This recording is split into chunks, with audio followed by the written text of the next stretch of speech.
Question number 32 exercise 7.2 integration of 1 upon 1 plus cot x और 1 plus cot x को क्या करें, इसको 1 प्लस कॉट एक्स को t ले लूंगा तो इसका डेरिवेटिव कितना होता है माइनस कोसेकेंट स्क्वायर एक्स, जो कि न्यूमरेटर में आ नहीं रहा, तो हम लोग क्या करना पड़ेगा, क्रिएट करना पड़ेगा। तो क्या मैं मल्टीप्लाई डिवाइड कर दूं क्या उससे माइनस कोसेकेंट स्क्वायर एक्स से, अगर माइनस कोसेकेंट स्क्वायर एक्स से करूंगा जो डिनोमिनेटर में काम खराब हो जाएगा। तो इस रीजन से हम लोग क्या करेंगे, जो हमारे पास कॉट है कॉट को चेंज कर देंगे। कॉट की वैल्यू कितनी होती है cos x अपॉन में sin x, एलसीएम ले लेंगे तो ये आपके पास आ जाएगा sin x plus cos x और डिनोमिनेटर में sin x न्यूमरेटर में जाके मल्टीप्लाई हो जाएगा।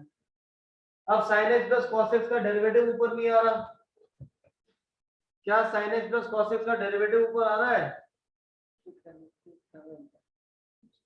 क्या sin x plus cos x का डेरिवेटिव है न्यूमरेटर में, न्यूमरेटर का डेरिवेटिव में डिनोमिनेटर में नहीं आ रहा, तो क्या करें इस केस में हम लोग यहाँ पे 2 से मल्टीप्लाई डिवाइड करना पड़ेगा।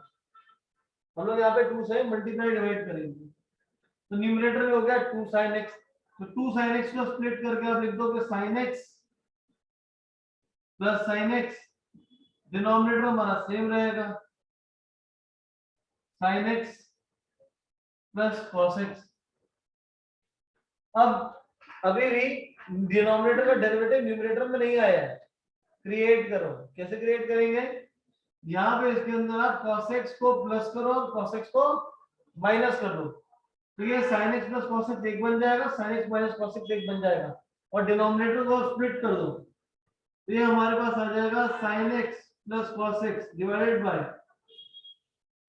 sin x plus cos x plus ये हाफ से आगे मल्टीप्लाई कर रहा हूं साथ में तो देखो sin x minus cos x divide by sin x plus cos x। तो यहाँ पे ऊपर नीचे सेम हो गया, सेम होने की वजह से ऊपर नीचे कट जाएगा, जिसकी वजह से यहाँ पे बच गया 1 का इंटीग्रल हो जाएगा x, यहाँ पे आ जाएगा x बाय 2। अब लेकिन राइट साइड वाले में देखेंगे अगर हम तो sin x plus cos x को अगर t लूंगा तो इसका डेरिवेटिव क्या ऊपर आ रहा है, sin x का डेरिवेटिव क्या होता है cos x, ऊपर क्या माइनस cos, cos का डेरिवेटिव क्या होता है माइनस sin, यहाँ पे प्लस sin है। तो इन शॉर्ट में अगर न्यूमरेटर में से माइनस कॉमन ले लूं तो न्यूमरेटर हमारा क्या बन जाएगा cos x minus sin x, denominator same रहेगा sin x plus cos x, इसको t लूंगा इसका डेरिवेटिव ऊपर आ रहा है, sin x का डेरिवेटिव cos, cos का डेरिवेटिव माइनस sin, इसको t ले लूंगा तो 1/t आ जाएगा और 1/t कितना हो जाता है log t। डायरेक्टली आंसर लिख लो इसका x/2 plus log sin x plus cos x plus c। कह रहे हैं इसको t ले लूंगा तो dt/t बन जाएगा, 1/t हो जाएगा log t, तो t की वैल्यू सब्स्टिट्यूट कर दो। तो क्वेश्चन में क्या करा हमने, dx upon 1 plus cot x था, dx upon 1 plus cot x था, cot को लिखा cos अपॉन sin, एलसीएम लो तो sin प्लस cos और sin ऊपर जाके मल्टीप्लाई 2 से मल्टीप्लाई डिवाइड करा, sin x plus sin x, cos को प्लस माइनस करा, सेपरेट कर दिया, माइनस कॉमन लिया यहाँ पे तो नीचे रहेगा डेरिवेटिव t। तो इसके बाद आप क्या कर सकते हो, पूरे स्टेप शो कर सकते हो, लेकिन जब आप सब इतने सारे क्वेश्चन कर चुके हो तो डायरेक्ट भी अप्लाई कर सकते हो। नोट कर लो यहाँ तक, नोट करके डन। यहाँ पे एक तो यहाँ पे माइनस था तो ऊपर माइनस आएगा, यहाँ पे हाफ भी था तो यहाँ साथ में हाफ भी आ जाएगा, तो x/2 माइनस हाफ लॉग आ जाएगा, x/2 minus half log sin x plus cos x। Note कर लो इसको।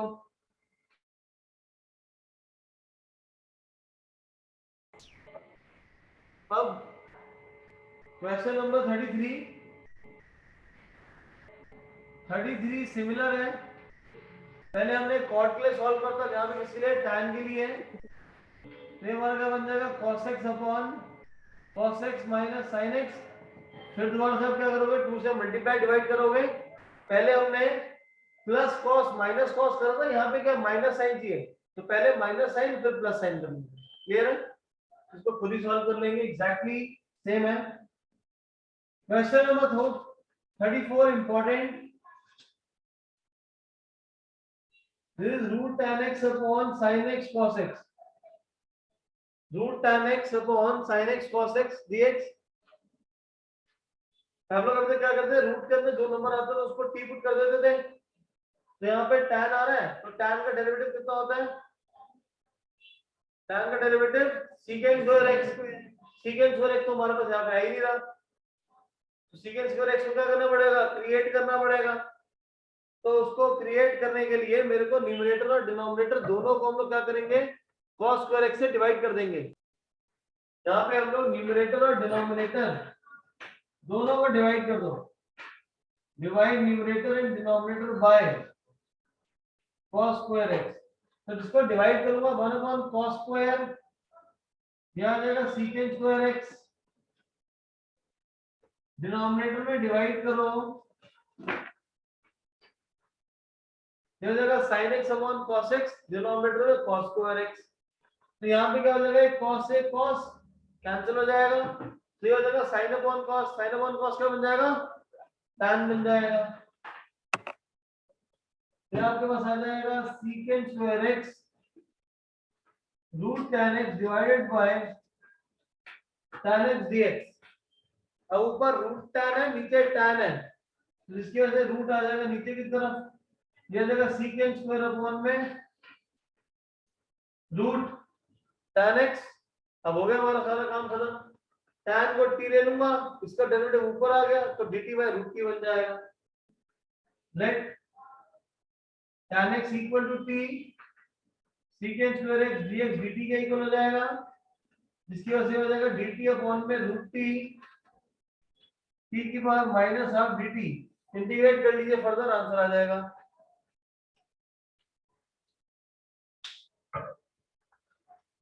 नोट कर लो।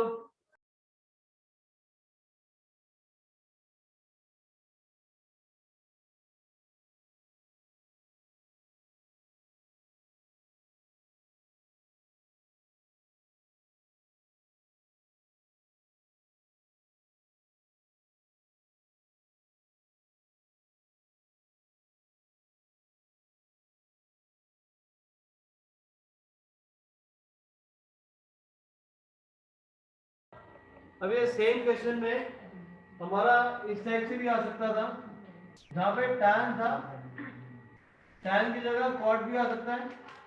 तो cot का जो डेरिवेटिव होता है वो हमारा कोसेकेंट स्क्वायर x हो जाता है। तो कोसेकेंट स्क्वायर x लाने के लिए आप क्या करोगे, sin स्क्वायर x से डिवाइड कर लोगे न्यूमरेटर एंड डिनोमिनेटर में। Next question number 35, 1 plus log x का होल स्क्वायर। तो यहाँ क्या करेंगे, 1 प्लस log x को t पुट कर लेंगे तो आंसर आ जाएगा।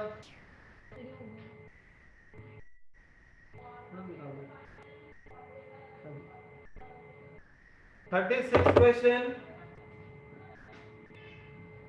ये हमारे पास x प्लस 1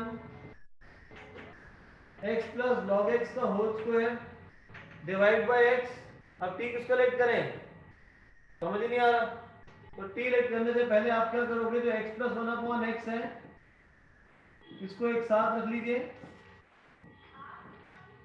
और जो सेकंड ब्रैकेट है वो हमारा x प्लस log x का whole square, x upon x 1 आ जाएगा प्लस 1 अपॉन x हो जाएगा 1 upon 1 plus 1 by x, x plus log x का होल स्क्वायर।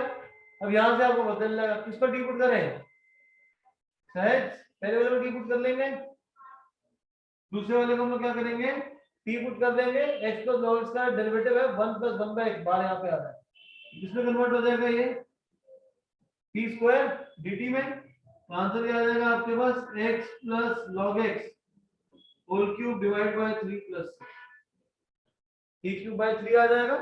तो t की वैल्यू को सब्स्टिट्यूट कर देंगे।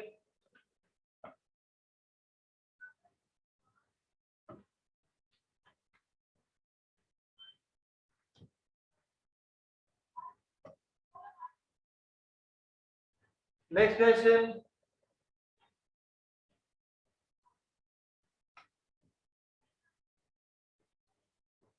Question number 38, 10 raised to the power x.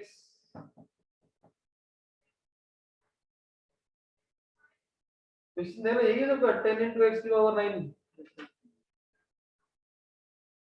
10 into x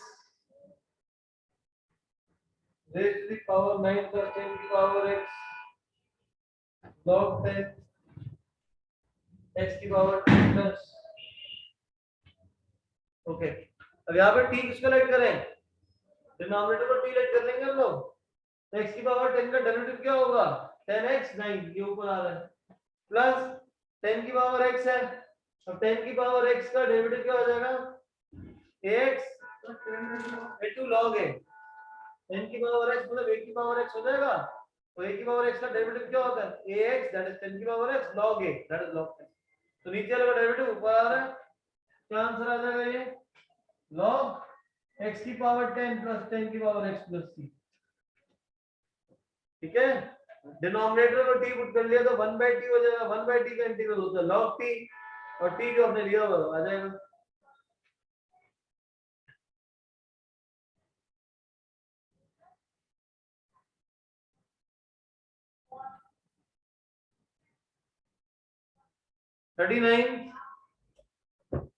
dx upon sin square x into cos square x, sin square x upon cos square x. क्या करें अब, अलग अलग कर दें, कैसे अलग करें, डिनोमिनेटर में दोनों के दोनों मल्टीप्लाई हो रहे हैं, 1 अपॉन साइन करूंगा तो कोसेकेंट स्क्वायर हो जाएगा, 1 अपॉन कॉस करूंगा तो सीकेंट स्क्वायर हो जाएगा, फिर क्या करें मल्टीप्लाई कर दें, चलो ट्राई करके देखते हैं. अच्छा मल्टीप्लाई डिवाइड कैसे करते हैं 2 से, एनीवन एल्स, डिनोमिनेटर में है तो साइन को cos पुट कर दो, cos को t पुट कर लो, वो तब होता है जब एक ऑड होता है पावर एक इवन होती है. 1/sin square into 1/cos square x, हाँ उसके बाद 1/sin into secant square और 1/cos square into secant square, right. उसके बाद dx को अलग अलग करके दोनों के डेरिवेटिव. जस्टिन कह रहे हैं sir 1 upon sine cos square cosecant square, और ये आ जाएगा हमारा secant स्क्वायर x, फिर dx को अलग अलग नहीं हो सकता बेटा, क्यों, क्योंकि प्लस नहीं है बीच में, चलो मैं कोसेकेंट स्क्वायर अलग कर लेता, इसको अलग कर लेता, वो नहीं हो सकता. तो और क्या हो सकता है फिर, आपके पास 11th स्टैंडर्ड में फॉर्मूला था sin 2x का, that is 2 sin x cos x. sin का डेरिवेटिव क्या होता है, डेरिवेटिव नहीं, sin 2x का formula 2 sin x cos x, यहाँ पे क्या है स्क्वायर लगा हुआ है, स्क्वायर लगा तो 2 का स्क्वायर कितना हो जाएगा 4, तो 4 से मल्टीप्लाई डिवाइड करो, 4 sin स्क्वायर cos स्क्वायर, जिसको मैं लिख सकता हूँ 2 sin x cos x का होल स्क्वायर 4 dx, ये हो जाएगा sin 2x और sin स्क्वायर 2x बन जाएगा ये, और 1 अपॉन sin स्क्वायर कितना होता है, that is cosecant square, cosecant square 2x, और कोसेकेंट स्क्वायर का इंटीग्रल कितना होता है माइनस कॉट 2x, 2x का डेरिवेटिव डिनोमिनेटर में प्लस c, तो -2 cot 2x प्लस c, ये इसका आंसर आ जाएगा, नोट कर लो. और मैं कोई भी आंसर ना मैच नहीं कर रहा, कोई भी आंसर है वो मैच नहीं कर रहा, क्यों नहीं कर रहा, पहली बात है इंटीग्रेशन जो है अलग अलग मेथड से लगा हुए, अलग अलग आंसर आएगा, नोट कर लीजिए इसको.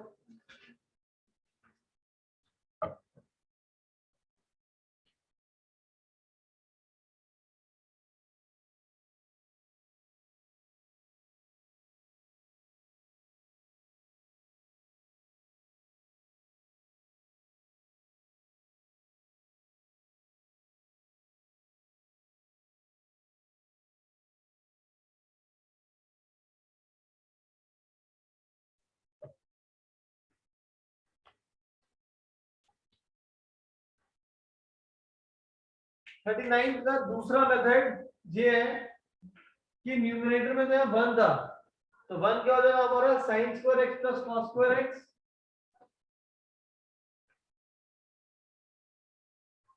और डिनोमिनेटर में आपके पास है sin square x cos square x। अब डिनोमिनेटर को मैं सेपरेट अगर करता हूं तो sin square upon sin square cos square sin square sin square cut जाएगा, 1 अपॉन cos स्क्वायर कितना हो जाएगा secant स्क्वायर x प्लस, अब cos स्क्वायर के साथ डिनोमिनेटर में आएगा तो cos स्क्वायर से cos स्क्वायर कट जाएगा, 1 अपॉन sin स्क्वायर कितना हो जाएगा तो secant स्क्वायर x, ये हमारे पास आ जाएगा tan x, ये वाला आ गया cot x, tan x minus cot x plus c। ऊपर देखो आंसर अलग था, यहाँ पे आंसर अलग है। कुछ सारे तो मैथ कर रहा है, पता थोड़ी है उसी की क्वेश्चन है। इसके बाद एक और मेथड है इसको सॉल्व करने का। अगला मेथड क्या है, यहाँ पे न्यूमरेटर और डिनोमिनेटर दोनों को, न्यूमरेटर एंड डिनोमिनेटर दोनों को डिवाइड कर लो cos raise to the power 4x से, जिसकी वजह से न्यूमरेटर बन जाएगा secant 4x dx divided by sin square x cos square x का cos की पावर 4 से डिवाइड कर रहा हूं, मतलब cos स्क्वायर से डिवाइड कर रहा हूं, तो ये cos स्क्वायर से cos स्क्वायर कट जाएगा। न्यूमरेटर में जो secant 4 था उसको लिख लेंगे secant square into secant square upon tan square. अब tan का डेरिवेटिव कितना होता है, tan का डेरिवेटिव secant स्क्वायर होता है, तो एक secant स्क्वायर तो हट जाएगा, तो दूसरे वाले का क्या करूं, तो दूसरे वाले को लिख लेंगे हम लोग 1 plus tan square x secant square x upon tan square x dx। अब यहाँ पे let t tan x is equal to t secant square x dt, जिससे बन जाएगा 1 plus t square upon t square into dt। ये वाले step पे आ जाओगे आप, ये मत नोट करना, ये वाला मत नोट करो जब मैं करा रहा हूँ, ये वाला स्टेप बन जाएगा। अब इसके बाद क्या करेंगे, अब इसके बाद हम करने के लिए यहाँ पे 1 अपॉन टी स्क्वायर एलसीएम वाला कर लो तो 1 बाय टी स्क्वायर, दूसरा क्या आ जाएगा प्लस 1 आ जाएगा, 1 बाय टी स्क्वायर मतलब टी की पावर -2 प्लस 1 dt, ये बन जाएगा। ठीक है, एक और मेथड क्या कर सकता था, cos की पावर 4 की जगह sin की पावर 4x से भी डिवाइड कर सकता था, तो उसको उसमें कोसेकेंट क्वाड में कन्वर्ट हो जाता। क्लियर, अब नोट करो बैठ के।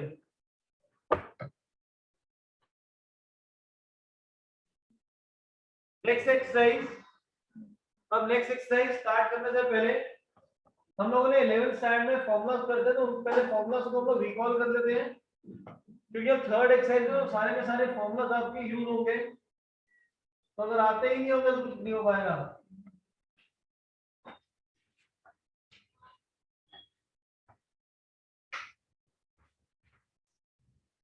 sin 2x का फॉर्मूला होता है 2 sin x cos x, ये तो आपको आता ही है, अभी हमने करा।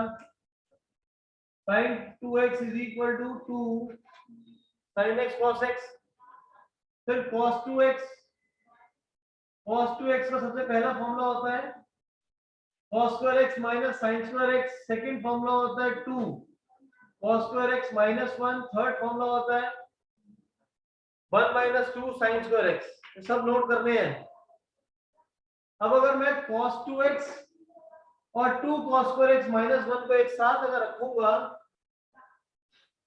तो वहां से cos स्क्वायर x की वैल्यू आएगी 1 प्लस cos 2x अपॉन 2। अगर मैं cos 2x और 2 cos स्क्वायर x माइनस 1 को एक साथ रखूंगा, 1 राइट पे लेफ्ट पे जाएगा 1 प्लस cos 2x, तो cos स्क्वायर x की value 1 plus cos 2x upon 2 आ जाएगी।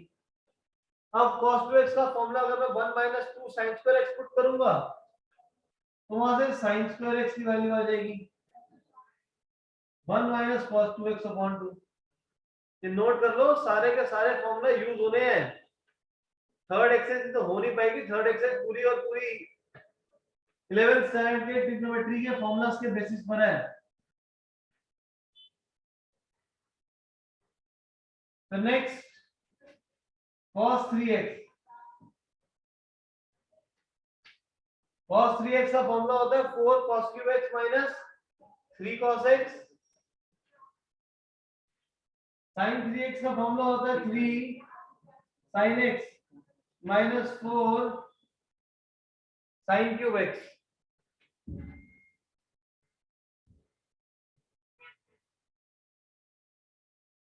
अब cos 3x के फॉर्मूला से cos 3x के फॉर्मूला से cos क्यूब की वैल्यू निकालो। तो ये हमारे पास आ जाएगी cos 3x plus 3 cos x होल डिवाइड बाय 4।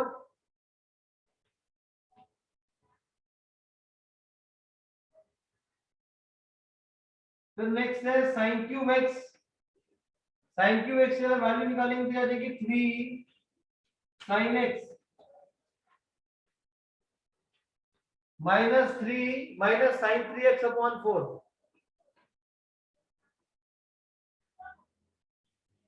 अभी हम क्वेश्चन करेंगे ना तो आपका sin square cos cube x sin cube x ये सारे फॉर्मूला भी यूज हो जाएंगे आपकी नेक्स्ट एक्सरसाइज में।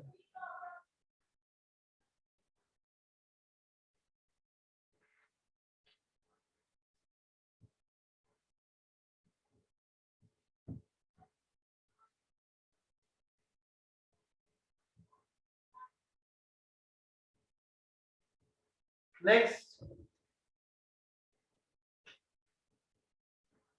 sin x plus y plus sin x minus y, sin x plus y plus sin x minus y इसका फॉर्मूला होता है 2 sin x cos y। और बाय डिफॉल्ट हम लोग ये लेकर चलते हैं कि x जो है वो y से बड़ा है। 2 sin x cos y में x जो है वो y से बड़ा है तो ये वाला फॉर्मूला यूज करेंगे। लेकिन अगर cos का एंगल बड़ा हो जाएगा तो उस केस में sin x plus y minus sin x minus y आ जाएगा। तो ये फॉर्मूला हो जाएगा 2 sin y cos x, 2 sin y cos x। Conventionally हम लोग यहाँ लेकर चलेंगे कि x बड़ा है y से दोनों केसेस में। अगर cos 4x आ रहा है और sin 2x आ रहा है, cos 4x sin 2x तो सेकंड वाला फॉर्मूला यूज करेंगे। अगर यहाँ पे cos x और sin का एंगल 3x है तो sin का एंगल बड़ा होगा 3x तो उस केस में फर्स्ट वाला फॉर्मूला यूज करेंगे हम लोग। क्लियर है? अब next cos x plus y plus cos x minus y ये हो जाएगा 2 cos x cos y और cos x plus y minus cos x minus y is equal to minus 2 sin x sin y minus 2 sin x sin y। As of now तो ये वाले formula use हो रहे हैं जो हमने आज का तरफ करने हैं और जो यूज होंगे वो लोग कर लेंगे फिर।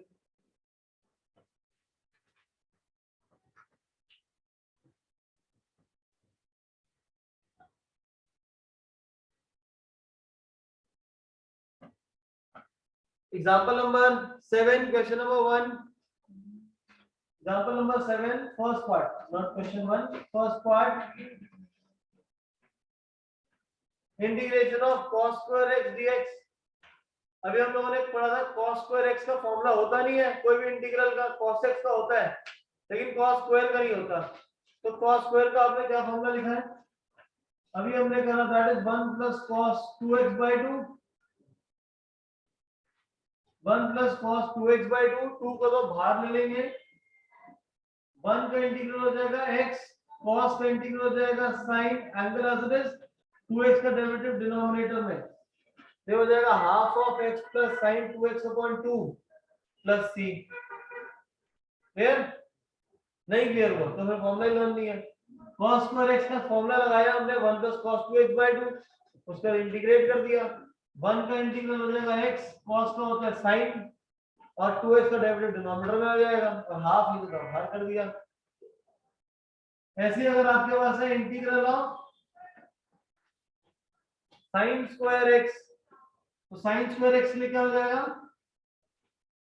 1 माइनस कॉस 2x बाई 2, तो 1 का इंटीग्रल हो जाएगा x, कॉस का हो जाएगा sine angle as it is, 2x का डेरिवेटिव 2 डिनोमिनेटर में और ये वाला हाफ बाहर प्लस c। ठीक है,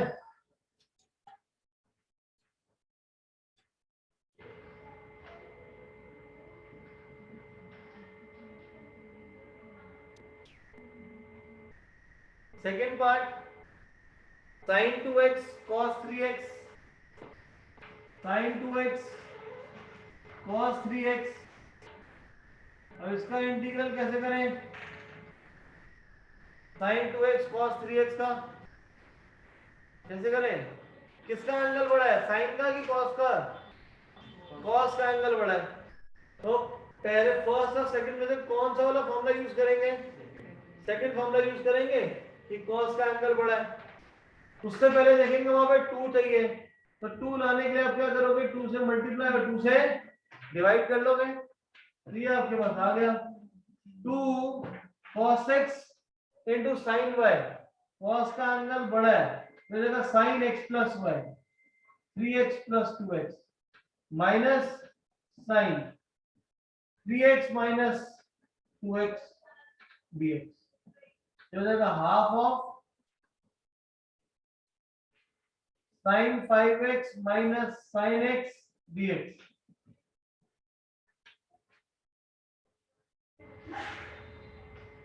साइन का इंटीग्रल हो जाएगा minus sine angle as angle का derivative denominator minus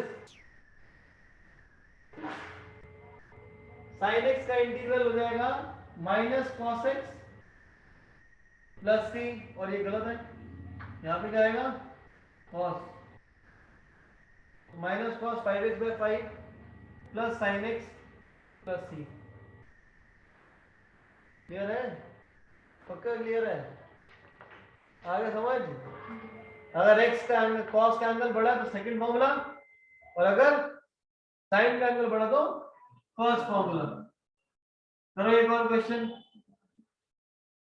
sin 7x cos 3x, अब sin का एंगल बड़ा हो गया, साथ में 2 भी चाहिए होगा तो 2 से मल्टीप्लाई डिवाइड, अब कौन सा फॉर्मूला यूज करेंगे फर्स्ट वाला, क्योंकि sin का एंगल क्या है बड़ा है, ठीक है, हो जाएगा sin x plus y plus sin x minus y, तो sin 10x plus sin 4x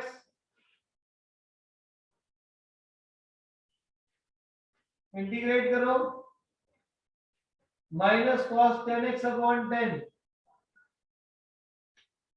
minus cos 4x upon 4 plus c।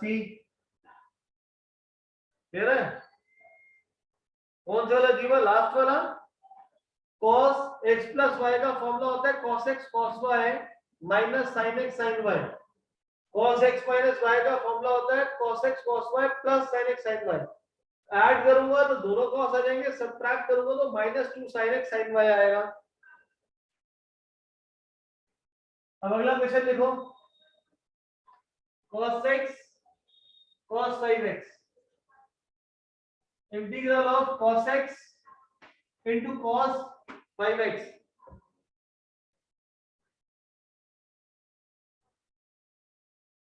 cos x cos 5x। अब जब दोनों के दोनों cos है, जब दोनों के दोनों sin आ रहे होते हैं तो कोई फर्क नहीं पड़ता कि बड़ा कौन सा है छोटा कौन सा है, हमें वेरिएशन कब होती है जब sin cos है cos sin आ रहे होते हैं, तब देखना होता है कि किसका एंगल बड़ा आ रहा है। तो ऐसे केस में सबसे पहले हम क्या करेंगे, हाफ से मल्टीप्लाई डिवाइड करेंगे 2 से, अब आ गया 2 cos x cos y, 2 cos x cos y का क्या फॉर्मूला है cos x plus y that is 6 plus cos x minus y, so x minus 5x कितना हो जाएगा -4, और cos का नेगेटिव एंगल क्या हो जाता है पॉजिटिव, हो जाएगा cos 4x dx, क्योंकि हमारे पास फॉर्मूला होता है cos का नेगेटिव एंगल होगा तो पॉजिटिव में कन्वर्ट हो जाएगा, लेकिन साइन का नेगेटिव होगा एंगल तो माइनस बाहर आ जाएगा। तो cos का इंटीग्रल हो जाएगा sin 6x upon 6, cos 4x का हो जाएगा sin 4x बाय 4, हाफ से मल्टीप्लाई कर लेंगे प्लस c आ जाएगा। क्लियर है? इस टाइम कोई भी क्वेश्चन आएगा कर लोगे सॉल्व, बस फॉर्मूला आना चाहिए। संचेत समझ आ रहा है? तद्दिमन आनंद,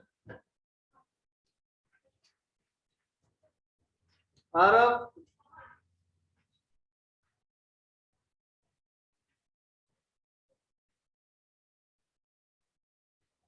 सेकंड कॉलम नोट हो गया? सेकंड कॉलम नोट कर लो, नोट करके done in the chat box. Third part sin cube x,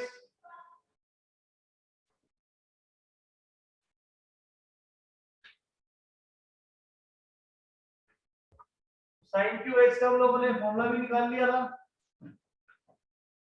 3 sin 3x के फॉर्मूला से।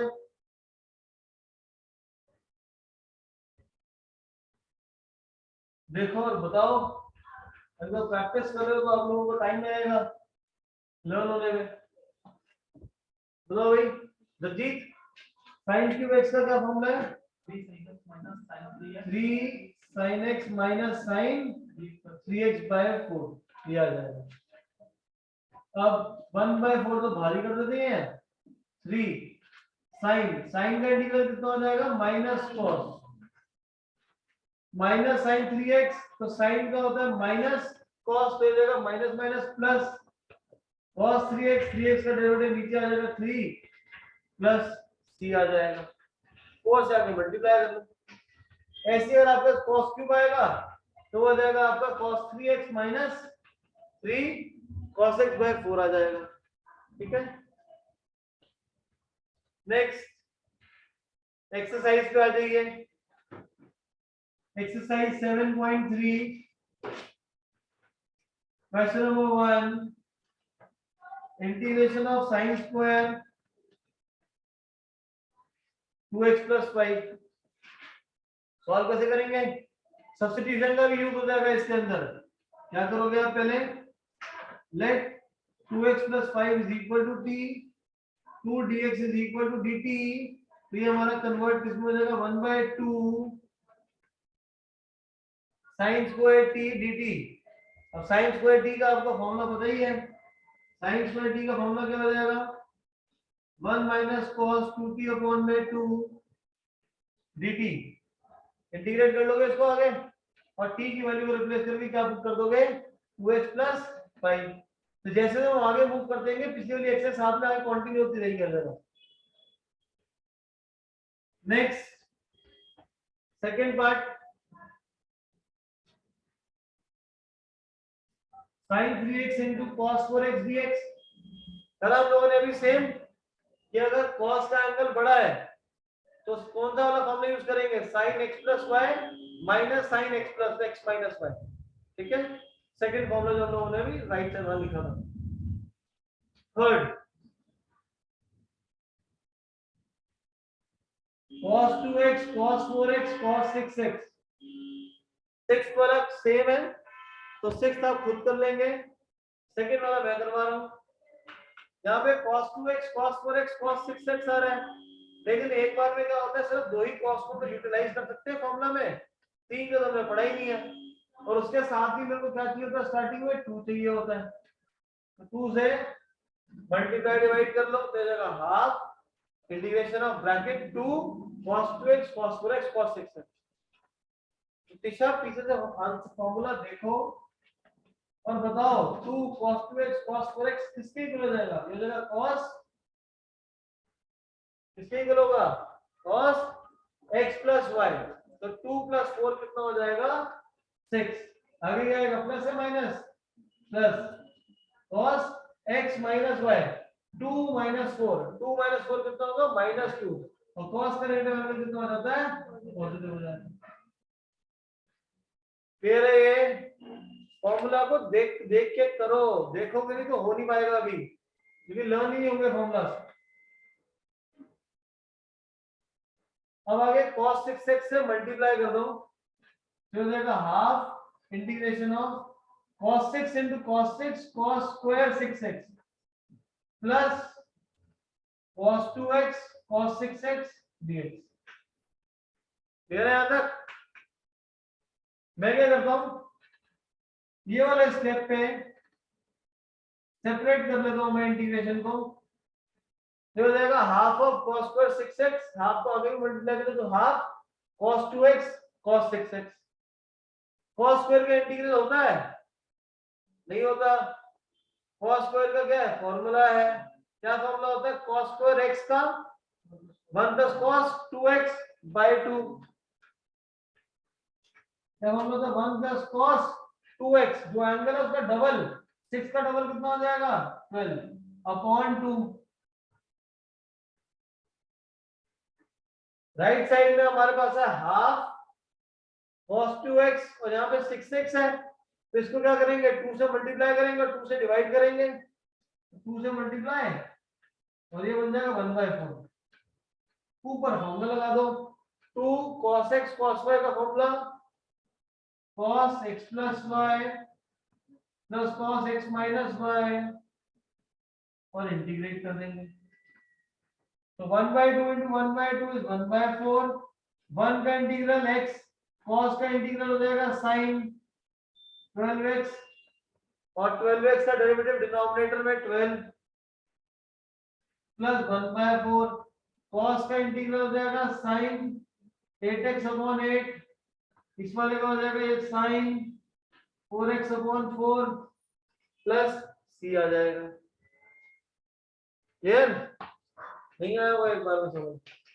आपको क्या करना था cos 2x cos 4x cos 6x, पहले 2 से हमने मल्टीप्लाई डिवाइड करा और पेयर किसको बना लिया 2x और 4x को। आप 4x और 6x और 2x और 6x को भी पेयर बना सकते थे, एक ही आंसर आएगा। तो 2 cos x cos y का मतलब cos x plus y plus cos x minus y cos 2x। cos square से दोनों cos 6 से मल्टीप्लाई करा दोनों को, cos 6 into cos 6 cos square 6 cos 6 into cos 2x ये रहा। साथ में मैंने हाफ से मल्टीप्लाई करा था, इसका हाफ आ गया था, हाफ आगे भी गया था, बट cos cos के साथ क्या चाहिए 2 चाहिए होता है, 2 से मल्टीप्लाई डिवाइड करा जिससे यहाँ पे 4 हो गया, यहाँ पे 2 हो गया। cos स्क्वायर थीटा का फॉर्मूला क्या होता है 1 plus cos 2 थीटा, थीटा कितना था 6, 6 का डबल हो जाएगा 12 अपॉन 2, फिर 2 cos x cos y cos x plus y 8 cos x minus y 2 minus 6 is minus 4, तो minus 4 हो जाएगा पॉजिटिव और फर्दर इंटीग्रेट कर दिया। नोट कर लो इसको, और 6 वाला खुद कर लेंगे बिकॉज वो एग्जैक्टली सेम है, वो है आपका sin x sin 2x sin 3x।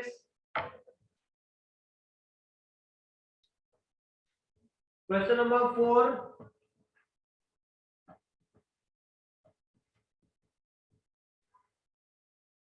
Question number 4 आपके पास बोल रहा है sin क्यूब 2x plus 1। तो जैसे फर्स्ट क्वेश्चन में हमने एंगल को लेट कर लिया, तो यहाँ पे भी आप लेट कर लोगे और फिर sin क्यूब पे इंटीग्रल लगा लोगे आप, जो कि हम लोग ऑलरेडी एग्जांपल में कर चुके हैं। क्वेश्चन नंबर 5, क्वेश्चन नंबर 5 में आपके पास बोल रहा है sin cube into cos cube. कैसे करेंगे इसको sin क्यूब cos क्यूब को, कौन सा फॉर्मूला बन रहा है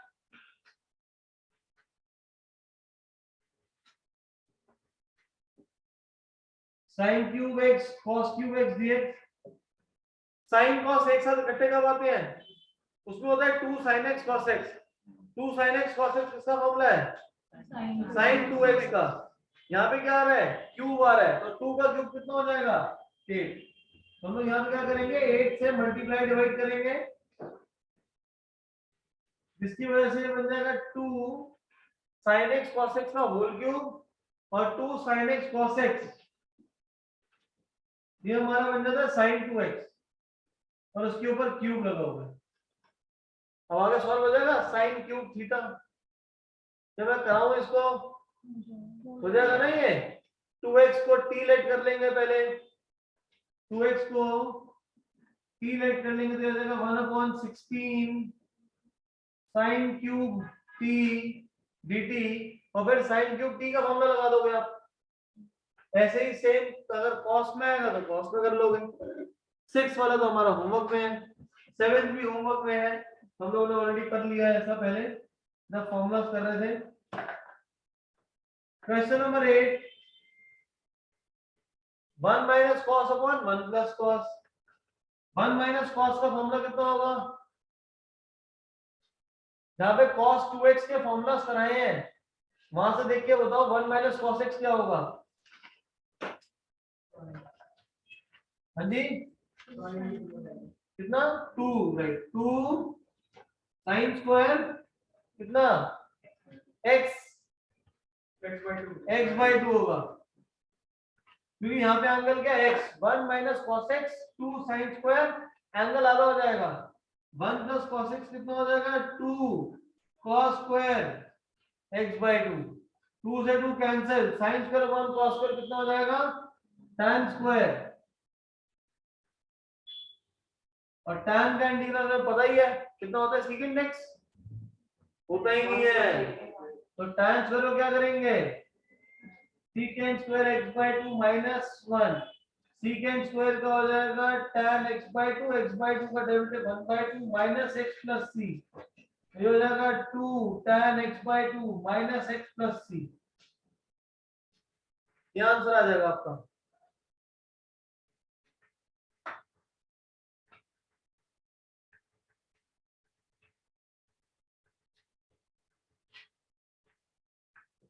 question number 9,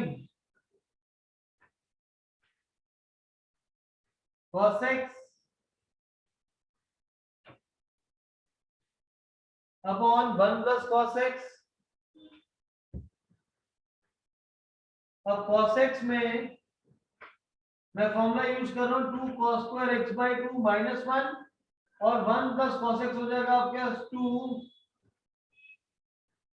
cos square x/2। इस क्वेश्चन को सॉल्व करने का एक और मेथड था कि cos x की value 1 minus 2 sine square x/2 भी पुट कर सकता था। मैं यहाँ पे cos x की value 1 minus 2 sine square x/2 ये भी पुट कर सकता था। दोनों से आंसर अलग अलग आएगा। अब पहले वाले में मैंने cos x की value 2 cos square x/2 minus 1 put करी है, डिनोमिनेटर को सेपरेट करूंगा तो ये 2 से 2 कैंसिल, cos स्क्वायर से cos स्क्वायर कैंसिल, तो क्या बच जाएगा? 1, और 1 का इंटीग्रल कितना हो जाएगा? इसको लिख लेते हैं, ये हो जाएगा हमारे पास 1 माइनस, ये हो जाएगा 1/2 1 upon cos square secant square, 1 upon cos square secant square. 1 का इंटीग्रल हो जाएगा x, secant का इंटीग्रल होता है tan x/2, इसका डेरिवेटिव 1/2 यहाँ पे, और यहाँ पे लिखा है 1/2